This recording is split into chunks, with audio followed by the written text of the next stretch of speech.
Because I didn't know where that was going. I didn't know if we were going to talk Julio Steelers. I had a bunch of stuff about like Julio's top teams. I didn't even, like I said, I just viewed Claypool's comment as a joke. I'm like, yeah, this would be funny, you know? Now, I do see people that think that he's going to go to New England. Do you think he's going there?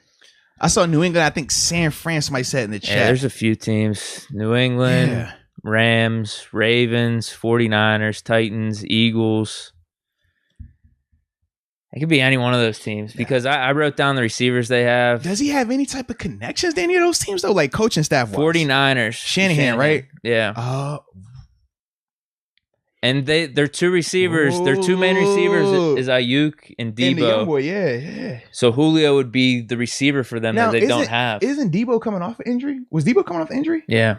Yeah.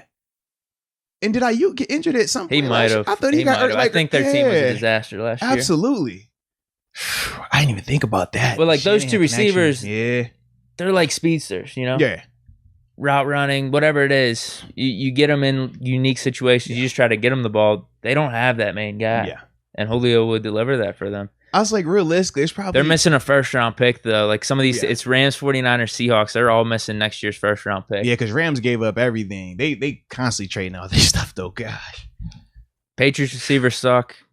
Patriots are definitely in play. They're in play for sure. Ravens, this one's interesting. Brown, Watkins, Bateman. Does bringing in Julio really help them considering how their offense is? I feel like it doesn't. And I feel like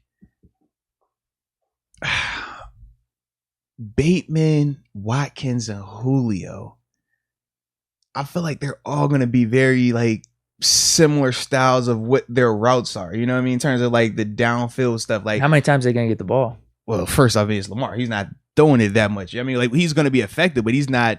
It's not like our offense where, you know, we're going to sling that thing. Like, if you're Julio, that doesn't make sense. I wouldn't go there from Julio. I think Titans make a lot of sense. But I thought they said Titans weren't in play. I've seen some stuff recently. I saw where it said Titans weren't in play for him. Yeah. Because I thought that would make perfect sense too. I don't know if him with A.J. Brown. You got Derrick Henry, They literally have no other receiver on They got roster. Your boy Tannehill down there too. You know, he's nice. That's what you told him.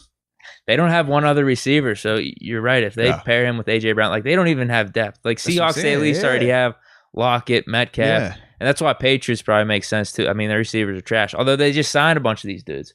They signed Aguilar and Kendrick Bourne. Are any of those guys Julio? That's my thing. They're not, but they shelled out a ton of money for those dudes. Who cares? Like, bro, I don't care who's on your like, unless you are the Tampa Bay Buccaneers, Green Bay Packers, Tampa, Green Bay, Arizona, you can make a case in terms of Julio coming there, him not being the clear-cut number one receiver. Yeah.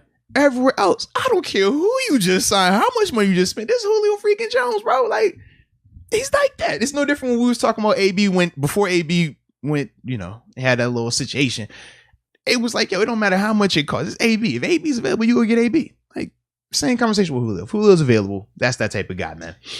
I'm more or less ripping on the Patriots' decisions this offseason. I think they did good with their tight ends, but then to sign Kendrick Bourne and Aguilar for the amount that they got him. The thing was for them, man, after last year, the opt-outs, and they were, obviously, they had the same cap situation like we had that first year when AB left, where they had a ton of dead money. Man, it just looked like they got their stimulus check and was like, you know what, we're going to spend on everything, man. I know I don't need to spend $100 on this bubble gum, Nelson Aguilar, but he's like, you know what? I got the extra. I'm going to spend $100 on this bubble gum. They did it all on the first day, too. Whereas you saw like Sanders, John Brown, some of these really solid dudes who I consider better than Kendrick Bourne and Aguilar going for close. Way less. Yeah. You think what the Bills got Sanders for? Like, thank you. Was it 6? Yes. Brown was 4.5? Yes. Yeah. And you look at Aguilar, it's like, whoa, I'm cool on that, man. Yeah. But anywho,